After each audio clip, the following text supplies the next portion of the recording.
The air raid sirens weren't supposed to sound in Tokyo. Not here. Not in the heart of the Japanese Empire, protected by thousands of miles of Pacific Ocean.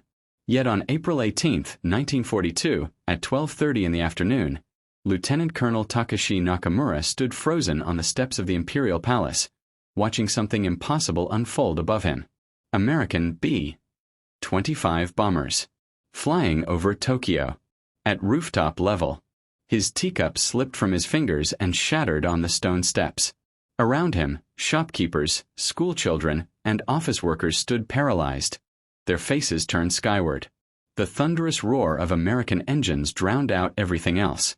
One of the twin-engine bombers roared so low over the Ginza district that Takeshi could see the pilot's face through the cockpit window. The American was young, maybe 25, with a determined expression that would haunt Takeshi for the rest of his life. Then the bombs started falling. The explosions weren't the massive city-leveling blasts that would come later in the war. These were smaller, calculated strikes. But their message was deafening. America could reach Japan. The homeland was vulnerable. Everything they'd been told about being invincible was a lie. Takeshi's 7-year-old daughter, Yuki, clutched his hand so tightly her fingernails drew blood. "Papa, you said the Americans couldn't come here. You promised." He had no answer. None of them did. 5,000 miles away, just 16 hours earlier, something equally impossible was happening on the deck of the USS Hornet. Lieutenant Jake Morrison from Milwaukee, Wisconsin, was squeezing himself into the cockpit of a B-25 Mitchell bomber, a plane that was never designed to take off from an aircraft carrier. Around him, 15 other crews were doing the same thing, knowing that what they were about to attempt defied every rule of aviation and common sense. "This is crazy, Jake," his co-pilot, Danny Chen from San Francisco, said while checking the fuel gauges. "These birds need at least 3,000 feet of runway. We've got 467 feet of pitching, rolling deck."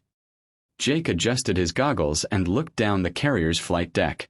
It seemed impossibly short. The Pacific Ocean's gray waves churned at the end of it, waiting to swallow anyone who didn't get airborne fast enough. "You know what's crazier?" Jake replied, his hands steady on the controls despite his racing heart. "4 months ago at Pearl Harbor, they caught us sleeping. Killed over 2,000 of our guys. Sunk our battleships. Now we're about to knock on their front door and show them that was just round one." The deck officer raised the checkered flag. This was it. But here's what Jake Morrison didn't know as he revved the engines, what none of the Doolittle Raiders knew. They were flying into a trap that began weeks earlier, in a smoke-filled room in Washington, D.C., where a plan so audacious was born that even President Roosevelt called it suicide. 6 weeks earlier, in a windowless conference room in Washington, D.C., Captain Francis Lowe sat across from Admiral Ernest King, the Chief of Naval Operations. The smell of stale coffee and cigarette smoke hung heavy in the air. It was February 1942, and America was losing the war badly.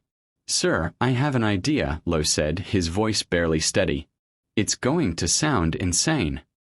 Admiral King leaned back in his chair, his weathered face exhausted. In the past 2 months, the Japanese had conquered the Philippines, Malaya, and were threatening Australia. American forces were in full retreat across the Pacific. The nation was desperate for any kind of good news. "Son, at this point, insane might be exactly what we need. Talk." Lowe spread a map across the table. "What if we launched army bombers from a Navy carrier?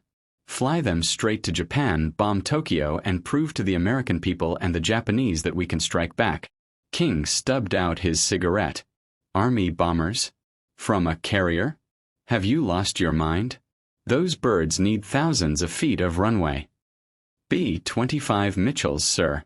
Twin-engine medium bombers. If we strip them down, lighten the load, and get the best pilots in the Air Corps, it might work." "Might. And after they bomb Japan, how do they get back? B-25 can't land on a carrier deck." Lowe's jaw tightened. "They don't come back to the carrier, sir. They fly to China. Our allies there will help the crews escape."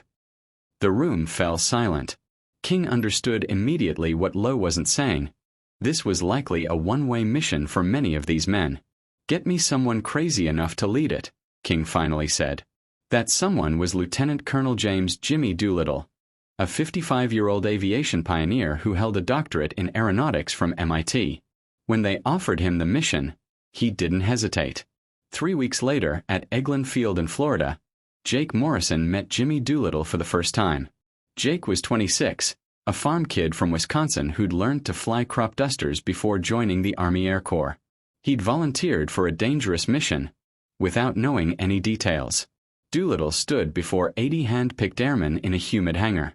He was shorter than Jake expected, but his eyes burned with intensity. "Gentlemen, I won't lie to you. This mission is voluntary because it's extremely hazardous. We're going to hit Japan where it hurts. But the chances of you coming home are roughly 50-50. If anyone wants to walk away, do it now. No shame, no questions." Nobody moved. Jake glanced at Danny Chen beside him. Danny's family had fled China after the Japanese invasion. His younger sister hadn't made it out. This mission was personal for Danny in a way Jake was only beginning to understand. "Good," Doolittle continued. "Now here's the hard part. We're taking B-25s off a carrier deck. I know what you're thinking. It's impossible. You're right. It is impossible. That's why we're going to do it anyway." For the next 3 weeks, the crews trained relentlessly. They practiced short takeoffs, skimming over trees and water at dangerously low altitudes, and studying maps of Tokyo until they could navigate the city in their sleep. Jake learned to get his bomber airborne in less than 500 feet, a feat that made seasoned Navy pilots shake their heads in disbelief. The night before they loaded the B-25s onto the USS Hornet in San Francisco Bay, Jake wrote a letter to his mother back in Wisconsin. He couldn't tell her where he was going or what he was doing. He just wrote, "Mom, remember what Dad always said about Americans? We don't start fights, but we sure know how to finish them. I love you." He never mailed it. On April 2, 1942, 16 B-25 bombers were hoisted onto the deck of the USS Hornet. The sight was surreal. These land-based bombers looked enormous on the carrier deck, their wings nearly touching. Sailors gathered to watch, many of them Pearl Harbor survivors who understood exactly what these crazy Army pilots were trying to do. As the Hornet steamed out of San Francisco Bay, accompanied by the carrier USS Enterprise and their escort ships, Jake stood on deck watching America disappear behind him. A sailor named Tommy Rodriguez from Texas approached him. "You Army guys got guts, I'll give you that," Tommy said. "Most of us were at Pearl. We've been waiting for someone to hit back. You're doing it for all of us." Jake nodded, unable to find words. What neither of them knew was that Japanese intelligence had already picked up chatter about unusual activity in the Pacific. In Tokyo, Admiral Isoroka Yamamoto, the mastermind behind Pearl Harbor, was reviewing reports that made his blood run cold. The Americans were planning something unprecedented. 14 days into the voyage, the USS Hornet was still 700 miles from the planned launch point. Lieutenant Jake Morrison was in the belly of his B-25, making final adjustments to the bomb load, when the ship's alarm bells started clanging with violent urgency. Battle stations! Battle stations! Enemy contact! Jake's heart hammered against his ribcage. They'd been spotted. The entire mission depended on surprise, on getting close enough to Japan without detection. If Japanese forces engaged them now, 16 sitting duck bombers on a carrier deck would be obliterated. He scrambled topside to find chaos. Sailors were running to their posts. The Enterprise, sailing parallel to them, had launched fighters. Through the gray morning mist, Jake could barely make out the silhouette of a Japanese patrol boat, the Nido Maru, bobbing in the rough seas about 20 miles ahead. Admiral William Bull Halsey, commanding the task force from the Enterprise, made an instant decision. The cruiser USS Nashville opened fire, its guns thundering across the water. Within minutes, the Nido Maru was sinking, but the damage was done. Before going down, the patrol boat had transmitted a radio message. 3 enemy carriers spotted. On the Hornet's bridge, Doolittle stood beside Captain Mark Mitcher, studying the churning Pacific. They were still 650 miles from Tokyo, 200 miles further than planned. At this distance, the B-25s might not have enough fuel to reach the Chinese airfields after bombing Japan. "We have to launch now," Doolittle said, his voice cutting through the wind. "That patrol boat got a message out. By tonight, every Japanese fighter in the home islands will be waiting for us." "Colonel, your planes won't make it to China from here," Mitchell replied, rain beginning to pelt his weathered face. "You'll run out of fuel over the ocean or enemy territory." Doolittle's jaw tightened. "Then we'll bail out and take our chances. But we're not turning back. America needs this." At 8 a.m. on April 18th, the call went out, "Army pilots, man your planes." Jake pulled on his flight jacket and grabbed his lucky baseball, a gift from his kid brother. Danny was already in the cockpit, running through the pre-flight checklist with shaking hands. "We're launching early," Jake told his crew as they climbed aboard. "Means we probably won't make it to China. Means we'll be bailing out over Japanese-occupied territory or the ocean. Anyone who wants to stay on the carrier, speak now." His bombardier, Mike Patterson from Georgia, laughed, though it sounded more like a cough. "And miss the party? Not a chance, Lieutenant." The Pacific was heaving, waves crashing over the carrier's bow. The Hornet pitched and rolled violently. Taking off in calm seas would have been nearly impossible. Taking off in this storm was suicide. Doolittle would go first. His B-25 sat at the very front of the deck, its nose wheel just feet from the edge. The deck crew had painted a white line showing exactly where his left wheel needed to be for takeoff. Just 46 feet separated him from the bombers behind him. There was no room for error. Jake watched from his cockpit, fourth in line, as Doolittle powered up his engines. The noise was deafening even over the storm. The deck officer, Lieutenant Henry Miller, stood at the bow holding two checkered flags, his body braced against the wind and spray. Miller's job was to time the carrier's pitch perfectly. Launch while the bow was rising, and Doolittle might make it. Launch while it was dropping, and he'd plow straight into the ocean. Miller watched the waves. Waited. The Hornet's bow dropped sickeningly, then began to rise. The flags went up. Doolittle released his brakes. The B-25 thundered forward, engine screaming. Jake held his breath. The bomber reached the end of the deck just as the bow reached its highest point, and for one terrible moment, it looked like Doolittle would drop into the ocean. Then the plane clawed into the air, barely clearing the waves. He made it. Danny shouted. He actually made it. One by one, the bombers launched. Each takeoff was a near-death experience. The 15th plane, piloted by Lieutenant Donald Smith, almost didn't make it. His left wheel slipped off the white line and his wing nearly clipped the carrier's island. Somehow, he muscled the heavy bomber into the air. Then it was Jake's turn. As he taxied into position, a young sailor, couldn't have been more than 19, gave him a thumbs up with tears streaming down his face. Jake understood. These kids had watched their friends die at Pearl Harbor. This was payback. Lieutenant Miller raised his flags. Jake pushed the throttles forward, feeling 27,000 pounds of aircraft, fuel, and bombs straining against the brakes. The engines roared. The whole plane vibrated. The flags dropped. Jake released the brakes and the B-25 lunged forward. The deck blurred beneath them. 467 feet had never seemed so short. The bow was dropping. They were launching at the worst possible moment. "Come on, baby, fly." Danny shouted. They hit the end of the deck and dropped toward the water. Jake pulled back on the yoke with everything he had. The ocean spray hit the windscreen. Then, impossibly, they were climbing. "We're airborne. We're actually airborne." Danny was laughing and crying at the same time. Jake leveled off at 200 feet, skimming the whitecaps. Below them, the Hornet was already turning away, racing back toward Pearl Harbor. They were on their own now. Ahead, through the storm clouds, lay 650 miles of open ocean and then Japan itself. A nation that believed its homeland was untouchable, that the gods protected their sacred islands from foreign invasion. In less than 5 hours, Jake Morrison and his fellow raiders were about to shatter that belief forever. But what they didn't know was that their early launch had triggered a chain reaction. The sinking patrol boat's warning had reached Tokyo. Fighter squadrons were scrambling. Anti-aircraft batteries were being manned.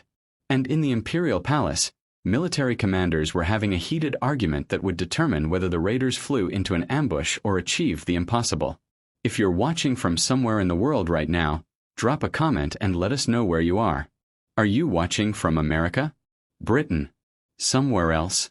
We'd love to know where our audience is tuning in from. And if this story is gripping you so far, hit that subscribe button. You won't want to miss what happens next.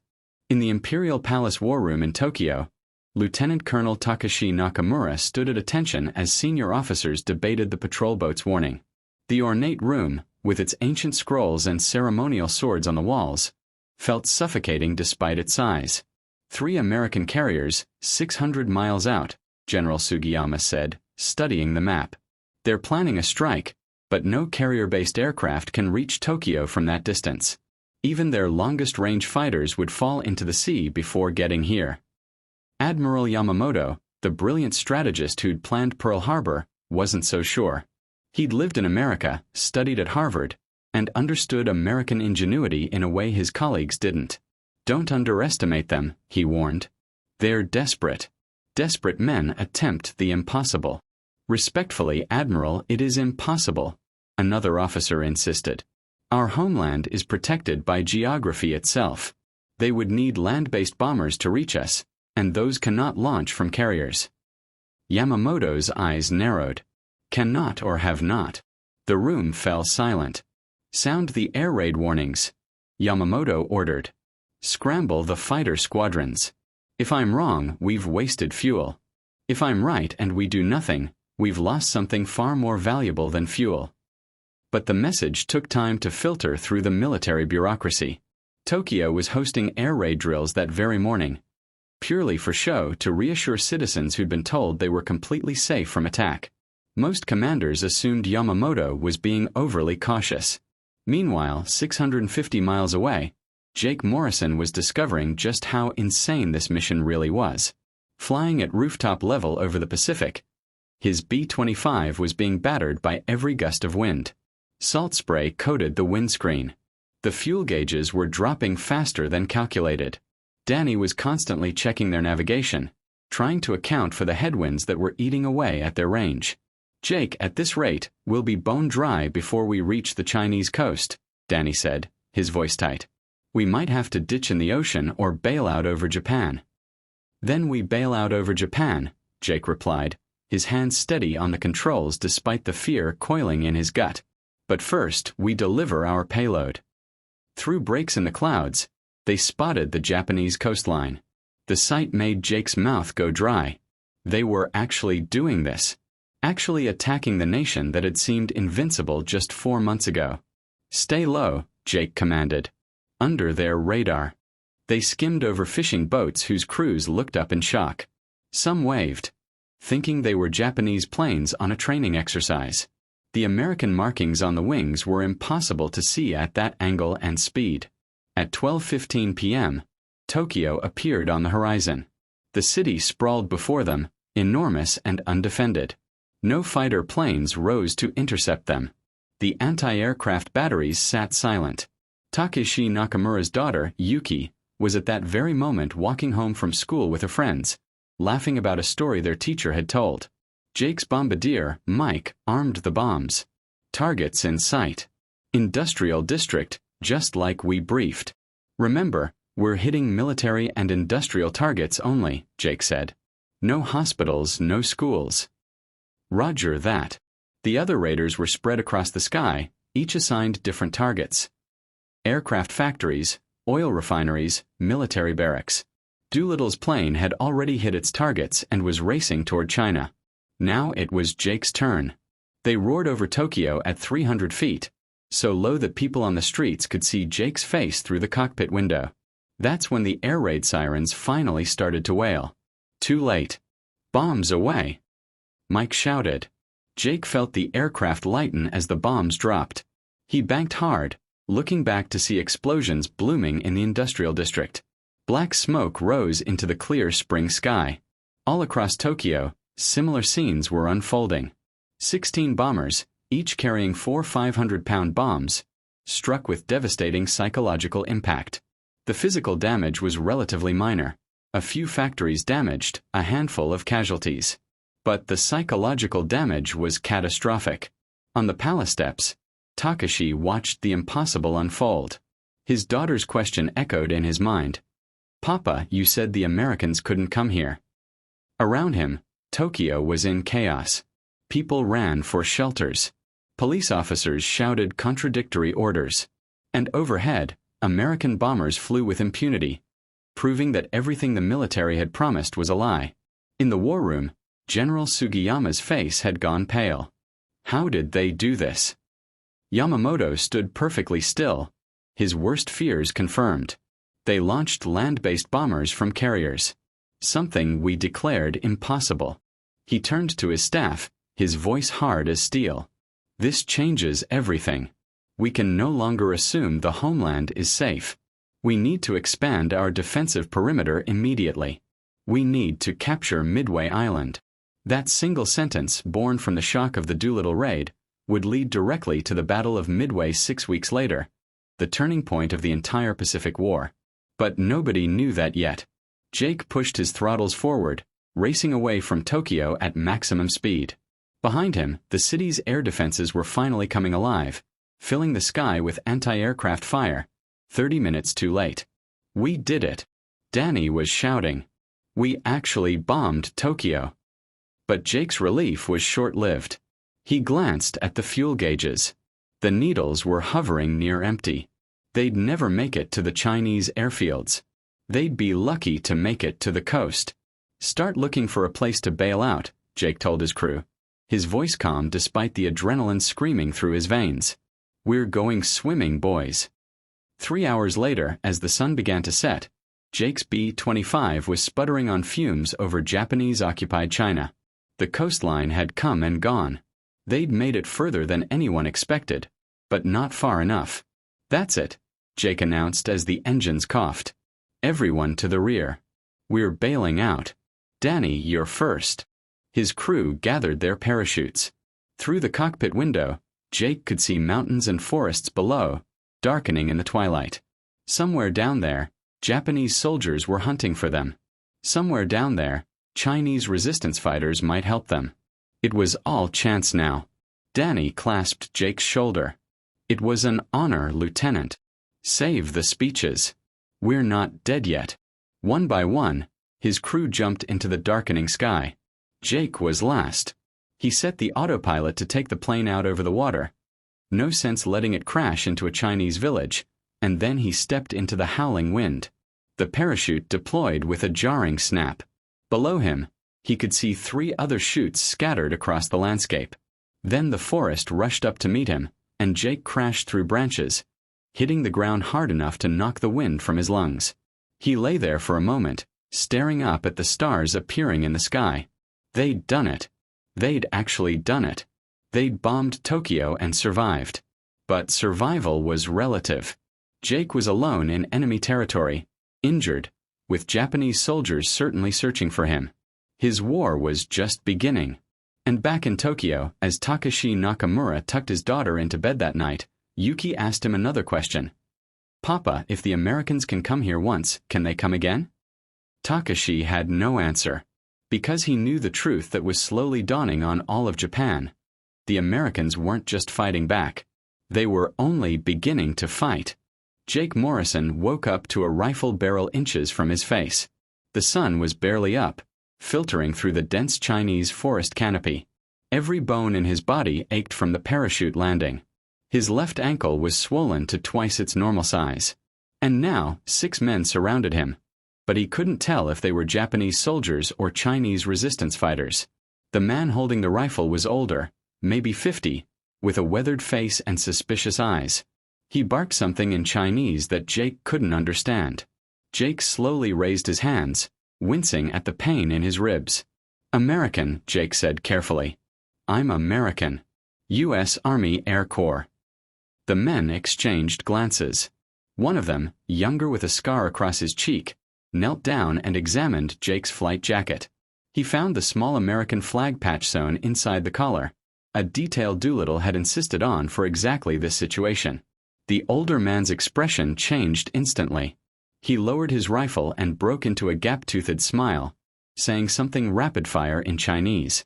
The scarred man helped Jake to his feet. "You bombed Japan?" the scarred man asked in broken English. "You bombed Tokyo?" "Yeah," Jake nodded. "Yesterday. We bombed Tokyo." The men erupted in cheers. The older man clasped Jake's hand and shook it vigorously, speaking in an emotional torrent. The scarred man translated. "He says you are hero. Japan killed his son 2 years ago. He thought no one could hurt them. You showed them they can bleed." Tears were streaming down the old man's face.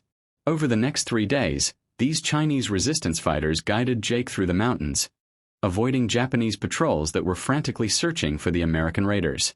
They fed him, treated his injuries, and risked their lives to keep him safe.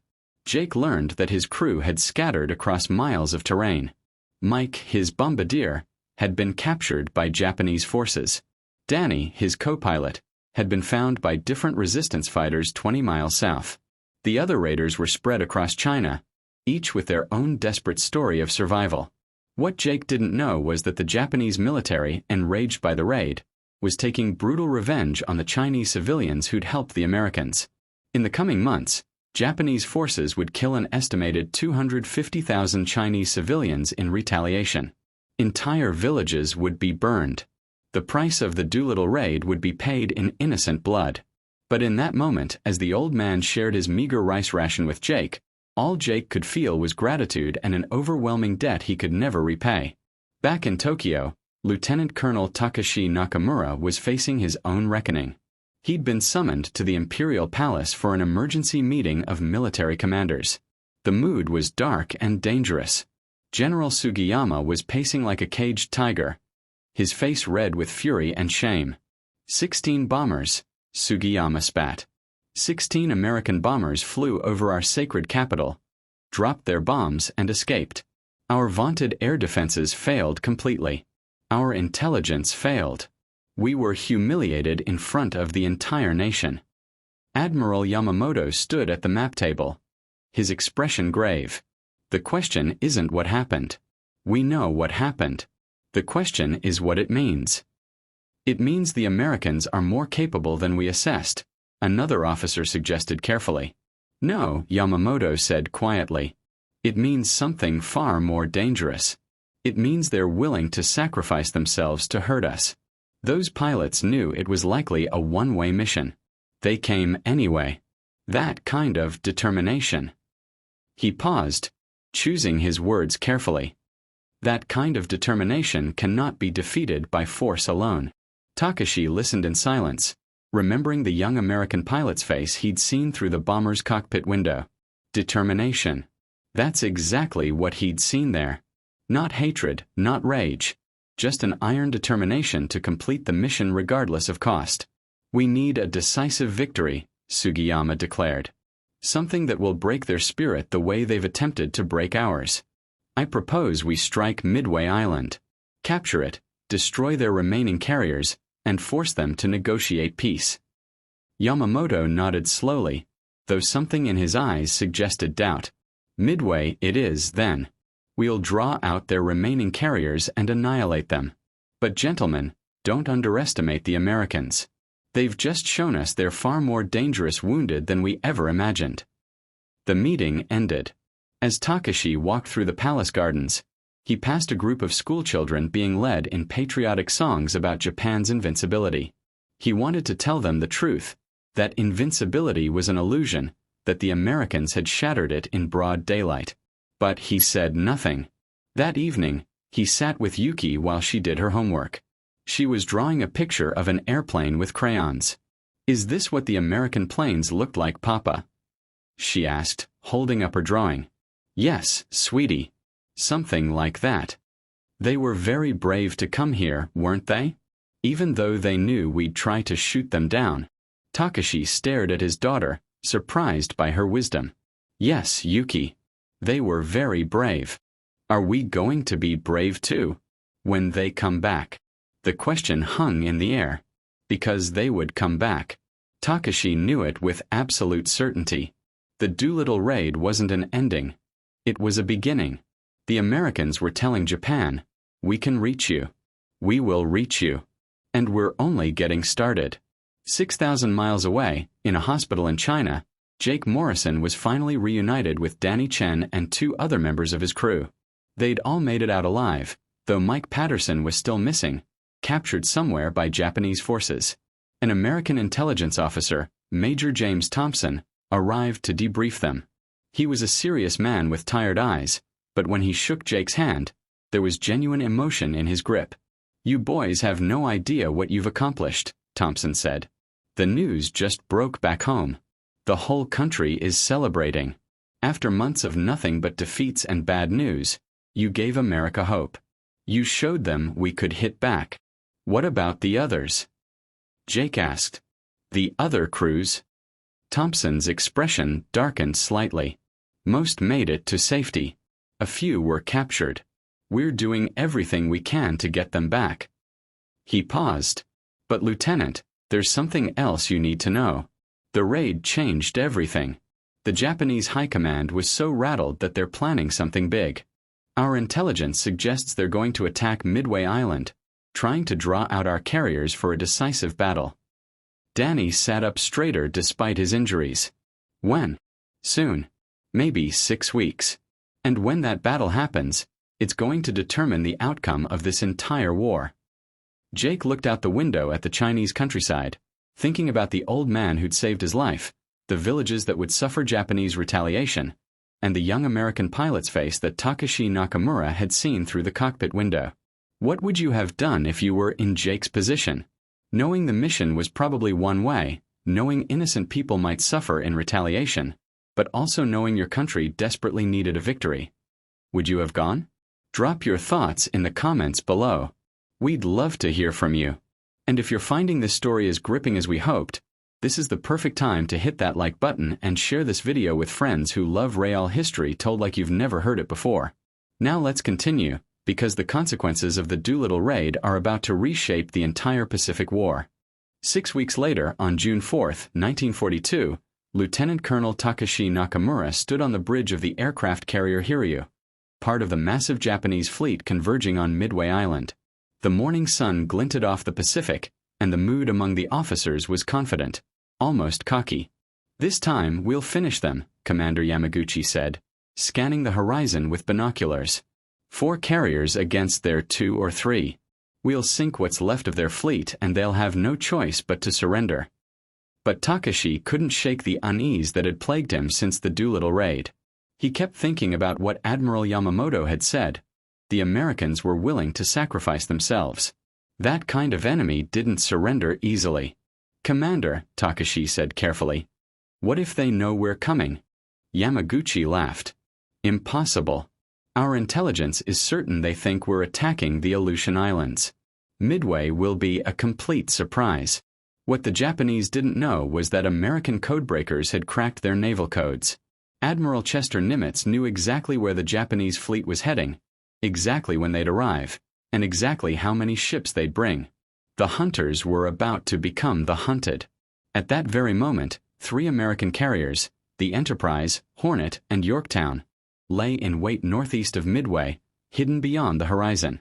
And on the Enterprise's flight deck, a young dive bomber pilot named Richard Best was going through his pre-flight checklist, knowing that the next few hours would determine everything. The battle began at dawn when Japanese planes attacked Midway Island itself. Takeshi watched the first wave of aircraft launch from the Hiryu's deck, feeling a familiar sense of dread. Something felt wrong. The Americans should have been caught completely by surprise, but the island's defenses were ready, waiting. Then came the report that changed everything. American carriers spotted. 2 carriers, northeast of our position. The bridge erupted in controlled chaos. Commander Yamaguchi's confident smile vanished. "That's impossible. They shouldn't be here." How did they know? Takeshi understood immediately. The Americans had known all along. This wasn't an ambush, it was a trap, and the Japanese fleet had sailed right into it.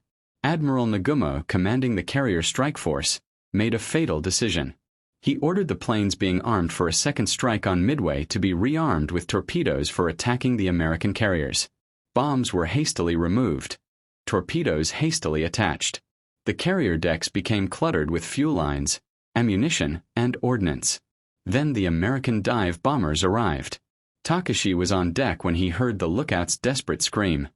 Dive bombers! Directly overhead. He looked up and saw them, American SBD Dauntless dive bombers, dozens of them, plummeting from the sky like birds of prey. They'd approached from the sun, completely undetected until it was too late. The carriers Akagi and Kaga erupted in massive explosions as bombs struck their crowded decks. The ordnance that was being rearmed detonated in chain reactions.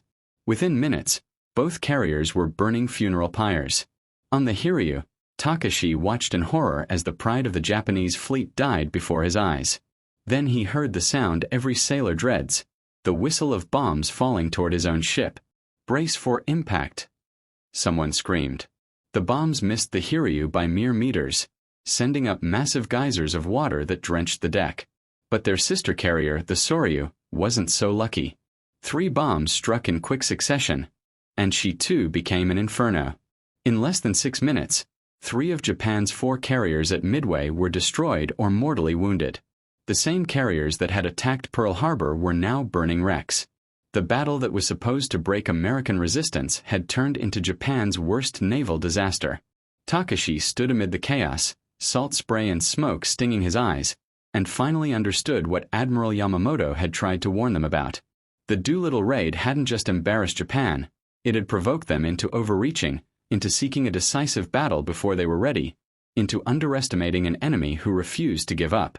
Meanwhile, 300 miles away, Jake Morrison was recovering in a military hospital in Hawaii. His ankle had healed, but the psychological weight of what they'd started was just beginning to sink in. Major Thompson visited him that afternoon with news. The battle's underway at Midway. Early reports say we're winning. Badly. We've sunk 3 of their carriers already. Jake sat up in bed, hardly believing it. 3 carriers. The same ones that hit Pearl Harbor. They overextended trying to protect the homeland after your raid. Yamamoto wanted a decisive victory to restore Japanese confidence. Instead, he's getting a decisive defeat. Thompson leaned closer. "Lieutenant, what you and the other raiders did, it didn't just boost American morale. It fundamentally changed Japanese strategy. They got scared, got aggressive, and made mistakes. Big mistakes." Jake thought about the old Chinese man who'd saved his life, about Mike Patterson who was still in a Japanese POW camp, about all the consequences, intended and unintended, of their mission. What about our guys who were captured? Jake asked. Have we heard anything? Thompson's expression darkened. 3 of them were executed by the Japanese, including your bombardier, Mike Patterson. I'm sorry. The words hit Jake like a physical blow. Mike, who'd joked about not missing the party. Mike, who'd carefully aimed their bombs to avoid civilian areas. Mike, who'd never make it home to Georgia. They're calling you all heroes back home, Thompson continued quietly. President Roosevelt gave you all promotions and medals. But I think you already know the real cost of what you did. Jake nodded, unable to speak. Heroes. The word felt hollow. They'd accomplished their mission, changed the course of the war, given America hope when it desperately needed it. But the price, paid by Mike, paid by Chinese villagers, paid in ways they'd never fully understand, was staggering. Back at Midway, the Hiryu, the last surviving Japanese carrier, launched a desperate counterattack and managed to damage the American carrier Yorktown. But it was too little, too late. By evening, American dive bombers found the Hiryu and sent her to the bottom of the Pacific alongside her sister ships. Lieutenant Colonel Takeshi Nakamura was pulled from the water by a destroyer after abandoning ship. As he sat wrapped in a blanket, watching the Hiryu's final moments, he thought about his daughter's question. Papa, if the Americans can come here once, can they come again? The answer was now terrifyingly clear. They would come again and again, in growing numbers, with increasing power, until Japan had nothing left to fight with. The Doolittle Raid had been a pinprick, barely damaging Japan's war machine. But it had wounded something far more vital, their sense of invulnerability. And in trying to restore that illusion at Midway, they'd lost the war. Admiral Yamamoto, receiving reports of the disaster from his flagship, understood this immediately. "I fear all we have done is to awaken a sleeping giant," he'd reportedly said after Pearl Harbor. Now, 6 months later, that giant was fully awake and absolutely furious. The Battle of Midway was over. Japan had lost 4 carriers, a heavy cruiser, and over 3,000 men. More importantly, they'd lost the strategic initiative they'd held since Pearl Harbor. From this point forward, America would be on the offensive, island hopping across the Pacific, drawing closer to Japan with every bloody battle. And it had all started with 16 bombers, 80 men, and a mission that everyone said was impossible. 3 years later, in August 1945, Jake Morrison stood on the deck of the USS Missouri in Tokyo Bay, watching the Japanese delegation arrive to sign the formal surrender documents. The war was finally over. But Jake barely recognized the country spread before him. Tokyo, the city he'd bombed in 1942, was now a landscape of ash and rubble. The firebombing campaigns of 1945 had done what the Doolittle Raid could never have done. They'd reduced Japan's cities to ruins. And just days ago, 2 atomic bombs had been dropped on Hiroshima and Nagasaki, weapons of such terrible power that they made Jake's 4 500-pound bombs seem almost quaint by comparison. Standing beside him was Danny Chen, now a major, who'd flown dozens of combat missions after their shared adventure. They'd both survived the war, unlike so many others. "You ever think about that day?" Danny asked quietly. "April 18, 1942. "Every single day," Jake replied. They watched as General Douglas MacArthur prepared to accept Japan's surrender. Among the Japanese delegation, Jake noticed an older officer with graying hair and a haunted expression. He was wearing the uniform of a lieutenant colonel in the Imperial Navy. It was Takeshi Nakamura. Takeshi stood rigidly as MacArthur spoke, his mind drifting back to that spring day 3 years ago when American bombers had shattered his world. He thought about Yuki, his daughter, who'd survived the war but had lost her mother in the firebombing of Tokyo. He thought about all his certainties that had turned to ash. The surrender documents were signed. Japan's war was over. The empire that had seemed invincible had been completely defeated. And Takeshi understood, with the clarity that only defeat can bring, that it had all started to unravel the moment those 16 bombers appeared over Tokyo. Not because of the physical damage they'd caused, that had been minimal, but because they'd destroyed the myth of Japanese invincibility. They'd proven that America could reach across the vast Pacific and strike the homeland. They'd provoked Japan into the disastrous Midway operation. They'd shown the world that America, wounded and reeling from Pearl Harbor, was not going to surrender. They were only beginning to fight. After the ceremony, Jake was walking along the dock when he noticed Takeshi standing alone, staring at the ruins of Tokyo. Something compelled Jake to approach him. Through a translator, they exchanged halting words. "I was there," Takeshi said through the translator. "April 18, 1942. I saw your bombers. I saw you through the cockpit window." Jake felt a chill run down his spine. "You saw me. I saw your face. You were young, determined. My daughter asked me how you could reach us. I had no answer." Takeshi paused, his voice heavy with emotion. "That was the day I knew we would lose the war. Not because of the bombs you dropped, but because of what your presence meant. You were willing to die to hurt us. How do you defeat an enemy like that?" Jake thought about Mike Patterson and the 3 other raiders who'd been executed. He thought about the estimated 250,000 Chinese civilians killed in retaliation. He thought about the millions who died in the 3 years of brutal warfare that followed. "I don't know if we were heroes or just desperate," Jake said finally. "We did what we thought we had to do. A lot of good people died because of it. On both sides." Takeshi nodded slowly. "My daughter survived the war. She's 13 now.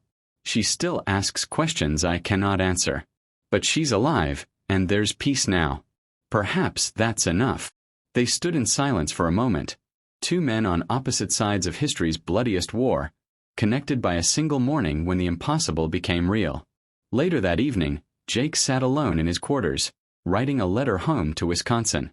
The war had aged him far beyond his 29 years.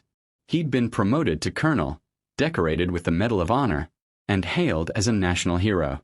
But all he felt was tired. He wrote, "Mom, they keep calling us heroes. Maybe we were. Maybe we just did what we had to do." I've thought a lot about that day over Tokyo.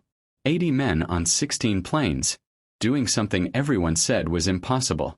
We wanted to show Japan that Pearl Harbor wasn't the end. It was just the beginning. We wanted to show America that we could fight back. I think we did that. But the cost. Mom, the cost was so much higher than any of us imagined. Mike didn't make it home. Neither did so many others. Sometimes I wonder if it was worth it. Then I remember the alternative. A world where tyranny won because good people gave up. I guess that's the answer. We didn't give up. We never gave up. And in the end, that made all the difference. Back in Tokyo, Takeshi walked through the ruins with Yuki. She was taller now, no longer the 7-year-old who'd clutched his hand during the raid. She'd seen her city destroyed, her mother killed, her world transformed. But she'd survived. "Papa," she said, "my teacher says we have to rebuild. Says we have to make sure this never happens again. How do we do that?" Takeshi looked at his daughter, this child who'd grown up in the shadow of war, and for the first time in years, he felt something like hope. "We remember," he said simply. "We remember what hatred and war cost us. We remember that invincibility is a myth. We remember that there are no winners in war, only survivors. And we teach you and your children to build instead of destroy." Yuki nodded, mature beyond her years. The Americans who came that day, they thought they were only beginning to fight. But they were also beginning to show us that we couldn't win. Does that make sense? Takeshi smiled sadly. "Yes, sweetie. That makes perfect sense." The Doolittle Raid had lasted less than 3 hours. 16 bombers. 80 men. Minimal physical damage. But it had changed everything. It had shown Japan they were vulnerable. It had shown America they could strike back. It had led directly to Midway, the turning point of the Pacific War. It had begun the long, bloody road to Tokyo Bay and this moment of surrender. History would remember it as one of the most daring military operations ever attempted. But Jake Morrison, standing on the deck of the Missouri as the sun set over defeated Japan, knew the full truth. It wasn't about daring or heroism. It was about a simple message that America had sent on April 18, 1942, a message that echoed across the Pacific and around the world. "You knocked us down at Pearl Harbor. You thought we'd stay down. You were wrong. We're not just getting up. We're coming for you. And we're only beginning to fight." That message, delivered by 80 men who knew they might not come home, had changed the course of human history. As night fell over Tokyo Bay, Jake thought about all the questions people had asked him over the years. Was it worth it? Were you scared? Would you do it again? He'd always struggled to answer those questions. But standing here, watching peace descend on a world that had been consumed by war, he finally understood. They'd done the impossible because the alternative was unthinkable. They'd risked everything because freedom was worth everything. They'd flown into the teeth of the enemy because someone had to show that tyranny could be challenged, that evil could be fought, that the darkness could be pushed back. Were they heroes? Maybe. Were they just ordinary men thrust into extraordinary circumstances? Definitely. But they'd done what needed to be done, and in doing so, they'd lit a flame that couldn't be extinguished, a flame of resistance, resilience, and refusal to surrender that had ultimately consumed the very empire they'd attacked. The Doolittle Raid had shocked Japan into a terrible realization. The Americans were only beginning to fight. 3 years of brutal warfare later, standing in the ruins of that realization, everyone understood that some fights, the fights for freedom, for justice, for survival, are worth beginning, no matter the cost. If this story moved you, if it made you think about courage, sacrifice, and the price of freedom, do us a favor. Hit that subscribe button and share this video with someone who needs to hear the story. History isn't just about dates and battles. It's about real people making impossible choices in desperate times. And those stories deserve to be told, remembered, and passed on.